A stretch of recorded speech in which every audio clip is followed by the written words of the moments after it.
नमस्कार दोस्तों, स्वागत है आपका हमारे चैनल पर। आज हम बात करने वाले हैं एक ऐसे टॉपिक पर जो पिछले कुछ हफ्तों से पूरे देश में हंगामा मचा रहा है। जी हाँ, हम बात कर रहे हैं ड्रीम 11 के बैन की। अगर आप क्रिकेट के दीवाने हैं, आईपीएल के मैच देखते हैं या कभी भी फैंटेसी टीम बनाकर थोड़ा सा रोमांच महसूस करते हैं, तो यह वीडियो आपके लिए ही है। इस वीडियो में हम न सिर्फ बैन की पूरी कहानी कवर करेंगे, बल्कि ड्रीम 11 के सीईओ हर्ष जैन के बयान की भी गहराई से बात करेंगे। सवाल वही हो जो हर फैंटेसी गेमर के दिमाग में घूम रहा है, ड्रीमलर का बैन कब हटेगा? क्या यह हमेशा के लिए खत्म हो गया या फिर कोई उम्मीद बाकी है? आज हम इसकी पूरी कहानी सुनाएंगे, स्टेप बाय स्टेप, बिना किसी जल्दबाजी के, ताकि आप सब कुछ क्लियर समझ सकें। तो चलिए शुरू करते हैं इस सफर को, जहां से ड्रीम 11 की शुरुआत हुई थी और जहां ये आज खड़ी है। सबसे पहले थोड़ा पीछे चलते हैं। ड्रीम 11 की शुरुआत हुई थी 2008 में, जब दो युवा उद्यमी हर्ष जैन और भावित शेठ ने सोचा कि क्रिकेट के शौकीनों को मैच से कनेक्ट करने का एक नया तरीका बनाया जाए।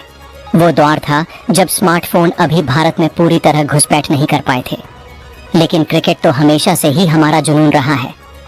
ड्रीम 11 ने फैंटेसी स्पोर्ट्स को पेश किया, एक ऐसा गेम जहां आप अपनी पसंदीदा टीम बनाते हैं, रियल प्लेयर्स को चुनते हैं और मैच के परफॉर्मेंस के आधार पर पॉइंट्स कमाते हैं। शुरू में यह फ्री था, लेकिन धीरे धीरे रियल मनी कंटेस्ट आ गए। मतलब आप थोड़े पैसे लगाते, जीतते तो बड़ा प्राइज, हारते तो खैर वो तो गेम का हिस्सा है।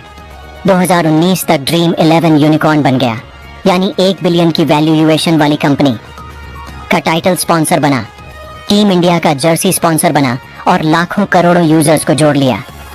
FY24 में तो इसकी रेवेन्यू 9600 करोड़ से ज्यादा हो गई। लेकिन दोस्तों, सफलता के पीछे हमेशा एक सवाल छिपा होता है, क्या यह सही है?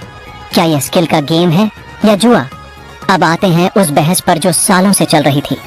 भारत में जुआ तो हमेशा से अवैध रहा है।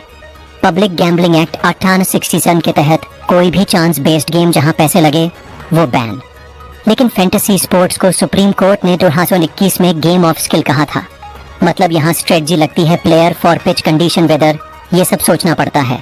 बॉम्बे हाई कोर्ट और कई स्टेट कोर्ट्स ने भी सपोर्ट किया, लेकिन समस्या यह थी कि कुछ स्टेट्स ने इसे अलग अलग देखा। असम, ओसा, तेलंगाना, आंध्र प्रदेश, नागालैंड जैसे राज्यों में ड्रीम लव पहले से ही बैन था। वहाँ लोकल लॉ के तहत रियल मनी गेमिंग को जुआ माना गया। तमिलनाडु ने तो 2022 में बैन लगाया, लेकिन कोर्ट ने इसे ओवरटर्न कर दिया। फिर 2025 में मद्रास हाई कोर्ट ने नाइट टाइम रिस्ट्रिक्शन लगा दिया।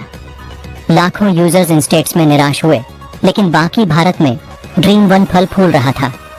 आईपीएल के दौरान तो सर्वर क्रैश हो जाते थे इतने यूजर्स से।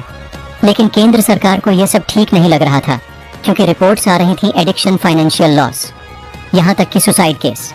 सरकार का आंकड़ा था कि 40 करोड़ 50 मिलियन लोग इन गेम से जुड़े हैं और कंपनियां सालाना 2 बिलियन 300 मिलियन कमा रही हैं। लेकिन ये पैसे कहां जा रहे हैं? ज्यादातर लूजर्स के पॉकेट से विनर्स और कंपनियों के पास। फिर आया वो मोमेंट जो सबने सोचा नहीं था। अगस्त 2025 में लोकसभा और राज्यसभा ने पास किया promotion and regulation of online gaming bill 2025। यह बिल एकदम साफ था, रियल मनी गेमिंग पर पूरा बैन।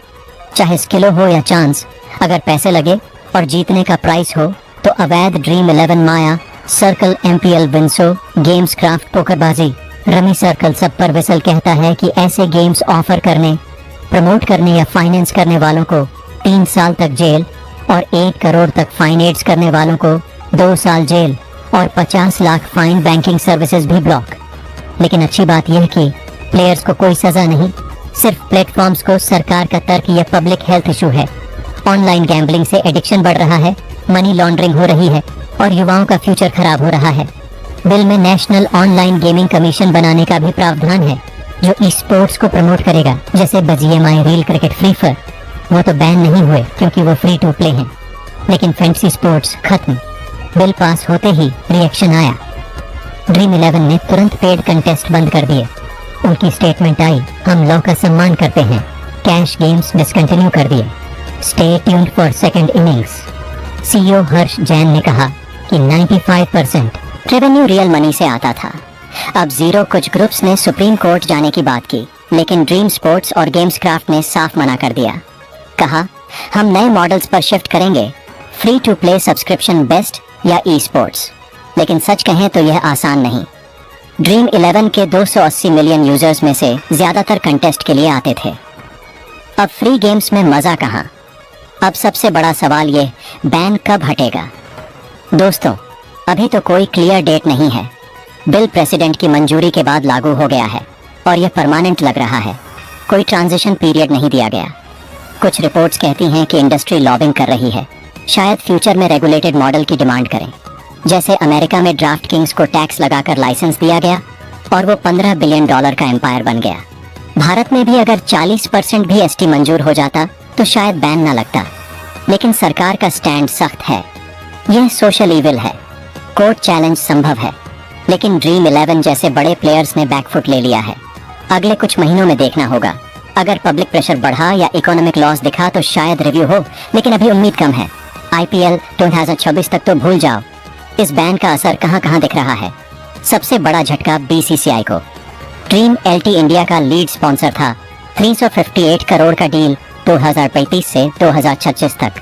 अब एशिया कप 2025 से पहले जर्सी पर लोगों ने। BCCI ने जल्दी से अपोलो टायर्स को ला लिया 569 करोड़ का 3 साल का डील। लेकिन यह भी एक साइन है कि स्पॉन्सरशिप वैल्यू गिर गई। IPL फ्रेंचाइजीज, प्लेयर्स जैसे रोहित शर्मा, हार्दिक पांड्या, सबके एंडोर्समेंट्स पर असर। लाखों यूजर्स के पास एस्क्रो में पैसे अटके हैं। रिफंड प्रोसेस चल रहा है, लेकिन ट्रस्ट इशू हो गया। और सबसे दुखी वो छोटे शहरों के लड़के जो ड्रीम लैब से साइड इनकम करते थे। एक रिपोर्ट में कहा गया कि 45 करोड़ लोग लूजर्स थे, मतलब ज्यादातर हारते थे, लेकिन विनर्स के लिए ड्रीम था। अब वैकल्पिक एप्स जैसे जाम्बो अभी चल रहे हैं, लेकिन वह भी टारगेट पर है। तो दोस्तों, ड्रीम 11 की कहानी एक सबक है। टेक्नोलॉजी और एंटरटेनमेंट के बीच बैलेंस कहाँ? क्या बैन सही था? एक तरफ एडिक्शन रोकना जरूरी, दूसरी तरफ जॉब्स और इनोवेशन को बढ़ावा देना। अगर आप ड्रीम 11 यूजर थे तो कमेंट्स में बताओ, क्या आप मिस कर रहे हो या फिर राहत महसूस कर रहे हो?